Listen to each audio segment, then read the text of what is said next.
এই ধরনের তরকারি দিয়ে ভাত খেতে কি যে মজার হয়! এক তরকারি হলেই এনাফ, আর কোনো তরকারির প্রয়োজন হবে না। প্রথমে একটা রান্নার প্যানে 3 টেবিল চামচ সয়াবিন তেল দিয়ে দিয়েছি। তেলটা গরম হয়ে আসলে আগে থেকে লবণ হলুদ মাখানো ইলিশ মাছ দিয়ে দিয়েছি। ইলিশ মাছগুলো ভেজে উঠিয়ে নিয়েছি। একই তেলে ইলিশ মাছের মাথা ছোট ছোট টুকরা করে কেটে রেখেছিলাম, সেগুলোকে দিয়ে দিচ্ছি। বেশ কিছুক্ষণ ধরে মাথাগুলোকে নেড়ে চেড়ে নিচ্ছি। একদম মুচমুচে করে ভাজবো না, একটু হালকা করে ভেজে নেব। ইলিশের মাথাগুলো ভাজা হয়ে গিয়েছে, এখন তেল ছড়িয়ে উঠিয়ে নিতে হবে।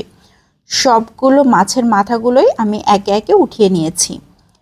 প্যানে যে অবশিষ্ট তেল রয়েছে, এই তেলের মধ্যে আগে থেকে কেটে ধুয়ে রাখা আলু দিয়ে দিচ্ছি। এখানে আমি 2টা আলু চিকন চিকন করে কেটে নিয়েছি। লবণ দিয়ে দিচ্ছি 1 চা চামচ, হলুদ গুঁড়ো দিয়ে দিচ্ছি আধা চা চামচ। বেশ কিছুক্ষণ ধরে এভাবে নেড়ে চেড়ে নিচ্ছি। এখানে আমি সামান্য একটু পানি দিয়ে দিচ্ছি।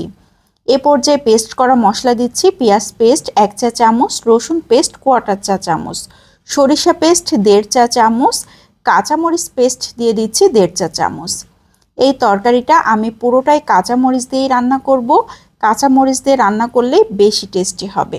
মশলার সাথে আলুগুলোকে খুব ভালো করে নেড়ে চেড়ে মিশিয়ে নিয়েছি। এ পর্যায়ে আরও একটু সামান্য পানি দিয়ে দিচ্ছি। আলুগুলোকে খুব ভালো করে কষিয়ে নিতে হবে। এখন ঢাকনা দিয়ে ঢেকে রান্না করে নেব 5 থেকে 6 মিনিট। এই 5-6 মিনিটের মধ্যে আলুগুলো অনেকটাই সিদ্ধ হয়ে যাবে। এখনও আলুর নিচে অনেকটাই পানি রয়েছে। এই পানির মধ্যেই কেটে রাখা টমেটো দিয়ে দিচ্ছি। টমেটোগুলো দিয়ে আবারও আলুর সাথে সব কিছু নেড়ে চেড়ে মিশিয়ে নিচ্ছি।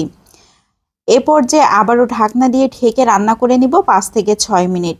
এই 5-6 মিনিটের মধ্যে টমেটোগুলো খুব ভালোভাবে নরম হয়ে আসবে। তো এখন অনবরত কিছুক্ষণ ধরে নাড়াচাড়া করতে হবে।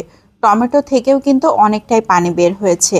বেশ কিছুক্ষণ নাড়াচাড়া করে নিয়েছি, টমেটোগুলো একদম গলে গিয়েছে। এ পর্যায়ে দিয়ে দিচ্ছি সেই ভেজে রাখা মাছগুলোকে। এখন নেড়ে চেড়ে তরকারির সাথে মাছ ও কাঁটাগুলোকে খুব ভালো করে মিশিয়ে নিচ্ছি। যখন সব কিছু খুব ভালোভাবে মিশে গিয়েছে, তখন দিয়ে দিচ্ছি ঝোলের পানি। এখানে আমি 1 কাপ পানি ব্যবহার করছি। খুব বেশি পানি দিব না, কারণ আমি একদম চচ্চড়ি করে ফেলবো, খুব বেশি ঝোল রাখবো না। তো যারা একটু ঝোল রাখতে চান তারা ঝোলের পরিমাণটা একটু বাড়িয়ে দিতে পারেন। আবারও ঢাকনা দিয়ে ঢেকে রান্না করে নেব বেশ কিছুক্ষণ। এরই মধ্যে তরকারিটা কিন্তু খুবই সুন্দর হয়ে গিয়েছে। তরকারির ঝোলও অনেকটা শুকিয়ে গিয়েছে। এ পর্যায়ে নেড়েচেড়ে এখানে আমি আধা চা চামচের মতো জিরা পেস্ট দিয়ে দিচ্ছি। আবারও নাড়াচাড়া করে জিরা পেস্টটা খুব ভালো করে তরকারির সাথে মিশিয়ে নিচ্ছি। তরকারি কিন্তু প্রায় রেডি হয়ে গিয়েছে। সব শেষে দিয়ে দিচ্ছি ধনিয়া পাতা কুচি। ধনিয়া পাতা কুচি দিয়ে বেশিক্ষণ আর জাল করা যাবে না, তাহলে ধনিয়া পাতার স্মেলটা নষ্ট হয়ে যাবে।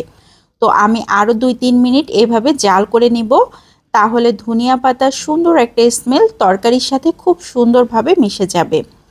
তো এ পর্যায়ে তরকারি কিন্তু একদম রেডি হয়ে গিয়েছে। আমি সার্ভ করে নিচ্ছি। এই তরকারি দিয়ে গরম গরম ভাত খেতে কি যে মজার হয়!